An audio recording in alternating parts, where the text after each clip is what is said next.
Hello mga abe ko. This is Tina Likes and Happiness. Another day, another mini vlog. Uy! For today's video, eto wala pang suklay-suklay, wala pang hilahilamos, diretso labahan na ang inaharap ko. Buhay nanay nga naman Ayan, pagkatapos malabhan, naglalagay na ako ng banderitas kasi magfi-fiesta na. Charis! Ayan, sinasampay ko na yung mga nilabhan para matuyo na. Kanina, habang nagsasampay ako, nanghihingi nga ng merienda si Papa. Eto, at pinagprito ko ng ebo ni Papa Laman ko sa tinapay niya. Habang nagmimerienda si Papa, tara samahan niyo ako mga abe sa pag-harvest ng mga itlog ng mga manok namin. Sana good harvest tayo ngayon. Eto, at nakadalawang itlog yung isang pugad. Ang sarap kaya sa feeling pag harvest time na, lalo na pag ganitong oras ng hapon kasi nangingitlog yung mga manok namin pag umaga at tanghali. Wow, ang dami.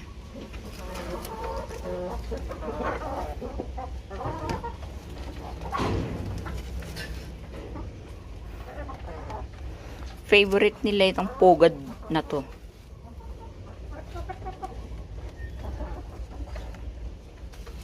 Kadakal ebon. Abe ko, napapakanta pa ako sa dami ng itlog. Isa-isa.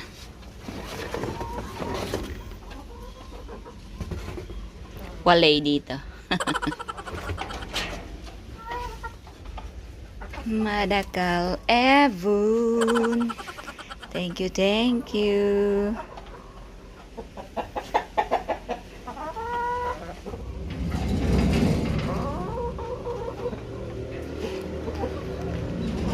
Kalakalalay, baka mabasag.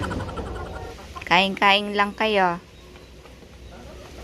Thank you dito. Wow! Tayo sa kabila.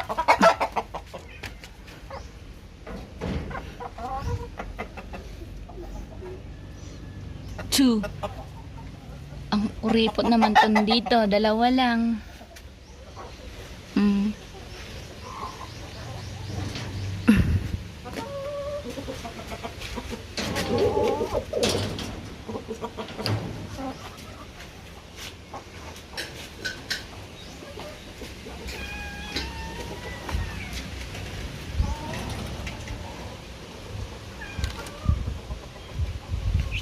Ito na yung mga sisiw dati, malalaki na sila Medyo crowded na sila dito. Hindi lang medyo crowded na talaga sila. Ita-transfer ko doon sa may pinanggalingan ng mga 45 days.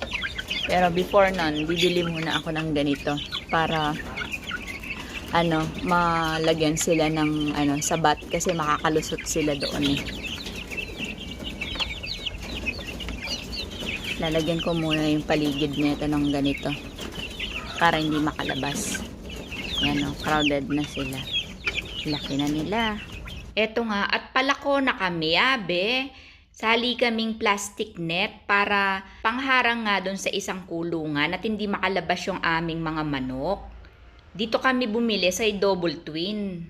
Pagkatapos namin bumili ng plastic net, eto at dumaan ako sa tindahan ni Akisha. Bumibili ako ng sliced bread kaso wala daw. Kaya etong hopya na lang ang binili ko.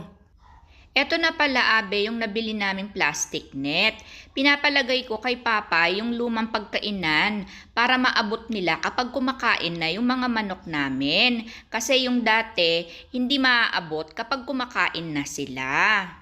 Grabe talaga itong mga boys ko. Kulang na lang daw zebra at kabayo. Dahil may dragon na daw at ako daw yon. Kasi daw kapag nagagalit ako at pinapagalitan sila, para daw akong naglalabas ng apoy. Pero mas gusto daw nila akong maging mother dragon. Wait, what? Kasi nabibiro daw nila ako kesa sina-silent treatment ko sila at delikado daw ako. Diyos, may gagawin pa pala nilang Manila Zoo itong bahay namin. Parang ako nga lang nakakakita ng dumi dito sa bahay namin Eto, at oras na nga. magsasaing na ako. Bali yung pork belly na binili kahapon ni Papa ang ipiprepare kong ulam namin. Panigurado, sasabihin na naman ni Simon sa akin, Mami, anong ulam? Yan nan mismo ang tatanong niya lagi pag tumama na yung oras ng pagluluto ko. Si Kuya naman, pagdating niya galing trabaho, Ma, nanong luluto mo? Ganon na ganon lagi. Oops!